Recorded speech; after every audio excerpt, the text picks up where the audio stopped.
നിർത്തിയിട്ടൊക്കെയാണ് അവിടെ ഇപ്പോൾ വാഹനങ്ങൾ നിയന്ത്രിക്കുന്നത്. കാരണം നല്ല ഗതാഗതക്കുരുക്ക് അനുഭവിക്കുന്നൊരു പാലമാണ് നമ്മുടെ മൂരാട് പാലം. സത്യം പറഞ്ഞാൽ ഇതിന് കുറച്ചും കൂടെ വീതി ഉണ്ടായിരുന്നെങ്കിൽ ചിലപ്പോൾ ഈ വർക്കിൻ്റെ ആവശ്യം ഇവിടെ വരുമായിരുന്നില്ല. കാരണം അത്രയ്ക്കും ക്വാളിറ്റിയുള്ള ഒരു പാലമാണ് ഈ മൂരാട് പാലം. അതോടൊപ്പം തന്നെ തൊട്ടടുത്ത് കാണുന്ന ഈ ഒരു റെയിൽവേ ട്രാക്ക് കേട്ടോ. ഇത് രണ്ടും കൂടെ കാണുമ്പോൾ സത്യം പറഞ്ഞാൽ ആദ്യമായിട്ട് കാണുന്നവർക്ക് ഇത് നല്ലൊരു അനുഭൂതി തന്നെ ആയിരിക്കും. അപ്പം ഈ മൂരാട് പാലത്തിൻ്റെ ഓവർ വ്യൂ ആണ് നിങ്ങൾ കാണുന്നത്. ടോപ്പിൽ നിന്ന വ്യൂ ആണ്. നമ്മൾ എത്ര കണ്ടാലും ഈ മൂരാട് പാലത്തിൻ്റെ വ്യൂ നമുക്ക് എത്രയും മടുക്കില്ല. അത്രയും സെറ്റപ്പിലാണ് ഈ ഒരു പാലം അന്നത്തെ കാലത്ത് നിർമ്മിച്ചിട്ടുള്ളത് കേട്ടോ. ഇത് ബ്രിട്ടീഷുകാർ നിർമ്മിച്ചു എന്ന് പറയുന്നുണ്ടെങ്കിലും സത്യം പറഞ്ഞാൽ ഇത് ബ്രിട്ടീഷുകാർ ഇവിടെ ഭരിച്ചിരുന്ന കാലത്ത് ഒരു ഡൽഹി കമ്പനിയെ കൂട്ടിപ്പിടിച്ചുകൊണ്ട് ബ്രിട്ടീഷുകാർ നിർമ്മിച്ചെടുത്തതാണിത്. സത്യം പറഞ്ഞാൽ ഇത് നിർമ്മിച്ചത് ബ്രിട്ടീഷുകാരല്ല, നമ്മുടെ ഇന്ത്യക്കാർ തന്നെയാണ്. ഡൽഹിയിലുള്ളൊരു പാലം പണിയുന്ന ഒരു കമ്പനി തന്നെയാണ്. പിന്നെ അതിന് തൊട്ടടുത്ത് കാണുന്ന മറ്റൊരു സംഭവമാണ് അധിക പേരും അറിയാത്ത കറുകയിൽ തുരുത്ത് എന്ന് പറയുന്നൊരു തുരുത്ത് ഇവിടെയുണ്ട്. അതായത് മലബാറിൻ്റെ ലക്ഷദ്വീപ് എന്നറിയപ്പെടുന്ന ഈ തുരുത്തും ഇതിനോട് വളരെ എന്താ പറയുക ഭംഗി തോന്നിപ്പിക്കുന്ന മറ്റൊരു സംഭവം കേട്ടോ. അപ്പോൾ ഈ തുരുത്തിലേക്കും നമ്മൾ പോകുന്നുണ്ട്. പക്ഷേ ഈ തുരുത്തിൻ്റെ വീഡിയോ നമ്മൾ മറ്റൊരു വീഡിയോസാക്കി ചെയ്യുന്നുണ്ട് കേട്ടോ. അപ്പോൾ തുരുത്തിൻ്റെ ചെറിയൊരു കാഴ്ച നിങ്ങൾക്ക് കാണിച്ചു തരാം. ഇതാണ് തുരുത്തിലേക്ക് പോകുന്ന വഴി. ബൈക്ക് മാത്രമേ ഈ തുരുത്തിലേക്ക് പോവുള്ളൂ, മറ്റുള്ള വാഹനങ്ങൾക്ക് പോകാൻ കഴിയില്ല. കാരണം ചെറിയൊരു പാലം മാത്രമാണ് അതിൻ്റെ മേലെയും ഉണ്ടാക്കിയിട്ടുള്ളത്.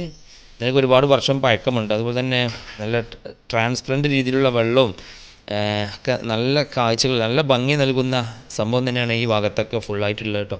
അപ്പോൾ ഇതിൻ്റെ ഒരു വീഡിയോ പറഞ്ഞ പോലെ തന്നെ നമുക്ക് മറ്റൊരു എപ്പിസോഡിൽ കാണാം.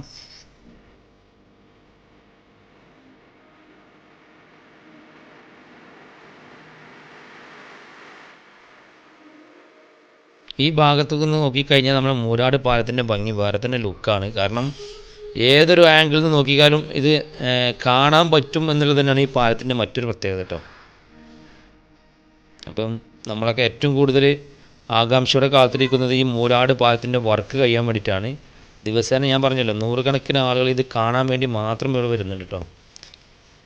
ഏതായാലും ഈ കാണുന്നത് കണ്ടില്ലേ നിങ്ങൾ, ഈ ഗതാഗത കുരുക്കെന്ന് പറയാൻ കാരണം ഈ പാലത്തിലൂടെ ശരിക്കും പറഞ്ഞാൽ 2 വാഹനങ്ങൾക്ക് ഒരേ സമയം സഞ്ചരിക്കാൻ വളരെ ബുദ്ധിമുട്ടാണ്. ചെറിയ വാഹനങ്ങളെയും ഒക്കെ വലിയ ബസ്സോ ലോറിയൊക്കെ വന്നു കഴിഞ്ഞാൽ ഭയങ്കര ബുദ്ധിമുട്ടാണ്. അപ്പോൾ ഇരുവശങ്ങളിലും റോഡ് ബ്ലോക്ക് ചെയ്തിട്ടാണ് സംഭവം ഇത് കടത്തി വിടുന്നത് കേട്ടോ. അപ്പോൾ കണ്ടോ, കിലോമീറ്ററോളം അപ്പുറത്തേക്ക് വാഹനങ്ങൾ ഇങ്ങനെ നിരന്ന് നിൽക്കും ഈ ഒരു ബ്ലോക്ക് ഒഴിവാകുന്നതിന് വേണ്ടിയിട്ട്.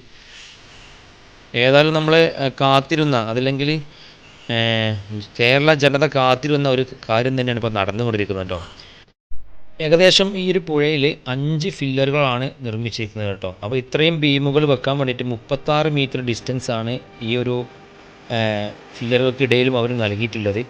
അതുകൊണ്ട് തന്നെ നല്ല സേഫ്റ്റിയിലും നല്ല ഒരു ഉത്തരവാദിത്തത്തോടും കൂടിയാണ് ഈ വർക്ക് നടന്നുകൊണ്ടിരിക്കുന്നത്. രാത്രി കാലങ്ങളിൽ മാത്രമാണ് ഇതിൻ്റെ വർക്ക് നമുക്ക് കാണാൻ പറ്റുക. അതുകൊണ്ട് തന്നെ കുറച്ച് വീഡിയോ നമ്മൾ രാത്രി ഷൂട്ട് ചെയ്തിട്ടുണ്ട്, പക്ഷേ വർക്കിൻ്റെ വീഡിയോ അല്ല. കാരണം വെച്ചാൽ ഇവിടെ നമുക്ക് രാത്രി കാലങ്ങളിൽ ഇങ്ങോട്ട് വന്നിട്ട് വീഡിയോ ഷൂട്ട് ചെയ്യാനും അതുപോലെ തന്നെ ഇവിടെ നടക്കാനും നമുക്ക് അലൗഡ് അല്ല. കാരണം ഇത് ഈ വർക്കുമായി ബന്ധപ്പെട്ട് സേഫ്റ്റി ഇഷ്യൂസ് വന്നുകൊണ്ടാണ് കേട്ടോ. പിന്നെ നേരെ ഇപ്പുറത്ത് തന്നെ നമുക്ക് നല്ലൊരു റെയിൽവേ ക്രോസിംഗ് ഉണ്ടെന്ന് പറഞ്ഞല്ലോ, റെയിൽവേ ഗേറ്റ്. അതിൻ്റെ അടുത്ത് നിന്ന് ട്രെയിൻ പോകുന്നൊരു കാഴ്ച കാണാൻ വേണ്ടി ഞാൻ കുറേ നേരം വെയിറ്റ് ചെയ്തു. അപ്പോൾ തന്നെ ഒരു 10 മിനിറ്റ് കൊണ്ട് തന്നെ സംഭവം വന്നു. അപ്പോൾ ആ ഒരു കാഴ്ചയാണ് ഇപ്പോൾ നമ്മൾ കണ്ടുകൊണ്ടിരിക്കുന്നത്. അപ്പം നമ്മൾ കാണുന്നതിൻ്റെ ലെഫ്റ്റ് സൈഡിലുള്ള ഭാഗത്തൂടെയാണ് അതായത് ട്രെയിൻ പോയിക്കൊണ്ടിരിക്കുന്നത്. അതൊരു പുതിയ പാലമാണെന്ന് തോന്നുന്നു, കാരണം അതിൻ്റെ ഇത് കണ്ടിട്ട് അതൊരു പുതിയ പാലമാണെന്ന് തോന്നുന്നുണ്ട്. അപ്പോൾ എന്തായാലും ഈ ഒരു വ്യൂ നല്ല കിടിലൻ വ്യൂ ആയിരുന്നു. അപ്പം ഇത് ഇഷ്ടപ്പെട്ടവരെല്ലാവരും വീഡിയോക്ക് ലൈക്ക് ഇട്ടേക്കുക. അപ്പോൾ എന്തായാലും ഈ ട്രെയിൻ ഇങ്ങനെ പോകുന്നത് നമുക്ക് കാണാൻ വീഡിയോ എടുക്കാനൊക്കെ നേരത്തെ പറഞ്ഞ പോലെ തന്നെ കുറേ പേര് അവിടെ തന്നെ നിൽപ്പുണ്ടായിരുന്നു കേട്ടോ. നമ്മൾ ഡ്രോൺ ആയതുകൊണ്ട് തന്നെ നമ്മൾ താഴെ കൂടെ ഉള്ള വീഡിയോസൊന്നും എടുത്തിട്ടില്ല.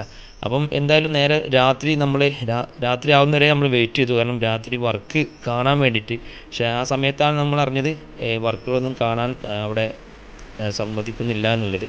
കാരണം നേരത്തെ പറഞ്ഞ പോലെ സേഫ്റ്റി ഇഷ്യൂസാണ്. കാരണം നമുക്ക് എന്ത് പറ്റി കഴിഞ്ഞാൽ ഈ പാലത്തിൻ്റെ വർക്ക് അവിടെ ലോക്കാവും. ഇതാണ് ഈ കാണുന്നത്. രാത്രി വരെ നമ്മൾ വെയിറ്റ് ചെയ്തു. ആ സമയത്ത് നമ്മൾ ഡ്രോൺ തന്നെ കേട്ടോ ഇവിടെ നമ്മൾ ഷൂട്ട് ചെയ്ത്. മാത്രമല്ല ഈ വർക്കുകൾ നടന്നുകൊണ്ടിരിക്കുന്ന എല്ലാ മെഷീനറി ജർമ്മൻ മെഷീനറിയാണ്. എല്ലാം പുറത്തുനിന്ന് കൊണ്ടുവന്ന മെഷീനറി കൊണ്ടാണ് ഇവിടെ വർക്ക് നടക്കുന്നത്. അത്രയും ക്വാളിറ്റിയുള്ള വർക്ക് തന്നെയാണ് ഇവിടെ നടന്നുകൊണ്ടിരിക്കുന്നത്. അതുകൊണ്ട് തന്നെ ഇനിയിപ്പോൾ അടുത്തൊരു 100 വർഷം വരെ ഈ പാലത്തിനും യാതൊരു ബുദ്ധിമുട്ടും ഉണ്ടാകാൻ സാധ്യതയില്ല എന്ന് തന്നെയാണ് നമുക്ക് മനസ്സിലാവുന്നത്. അത്രയും സേഫ്റ്റിയിലും അത്രയും ക്വാളിറ്റിയിലും തന്നെയാണ് ഈ വർക്ക് നടന്നുകൊണ്ടിരിക്കുന്നത് കേട്ടോ. അപ്പോൾ എന്തായാലും നമ്മൾ മൂരാട് പാലത്തിൻ്റെ വീഡിയോ ദൃശ്യങ്ങൾ നിങ്ങൾക്ക് ഇഷ്ടപ്പെട്ടു എന്ന് വിചാരിക്കുകയാണ്. ഇഷ്ടപ്പെട്ടാൽ തീർച്ചയായിട്ടും നമ്മുടെ ചാനലും സബ്സ്ക്രൈബ് ചെയ്യുക. അതുപോലെ തന്നെ ഈ വീഡിയോക്ക് ലൈക്ക് ഇട്ടേക്കുക. അപ്പോൾ നിങ്ങളുടെ അഭിപ്രായങ്ങൾ നിങ്ങൾ താഴെ കമൻറ്റായിട്ടൊന്ന് രേഖപ്പെടുത്തുക. എങ്കിൽ നമ്മൾ ഇതുപോലെ വീഡിയോസ് വീണ്ടും എത്തിക്കുന്നതായിരിക്കും. പിന്നെ ഡ്രോണുകളെ കൊണ്ടുള്ള വീഡിയോസ് നിങ്ങൾക്ക് വേണമെന്നുണ്ടെങ്കിൽ നിങ്ങൾ താഴെ ഒന്ന് കമൻറ്റ് ചെയ്യുക. സ്ഥലങ്ങളും ഒന്ന് കമൻറ്റ് ചെയ്യുക കേട്ടോ. നമ്മളെന്തായാലും അവിടെ വന്ന് നിങ്ങൾക്ക് വേണ്ടിയിട്ട് ആ വീഡിയോസ് നമ്മൾ ഷൂട്ട് ചെയ്യുന്നതായിരിക്കും. അപ്പോൾ എല്ലാവർക്കും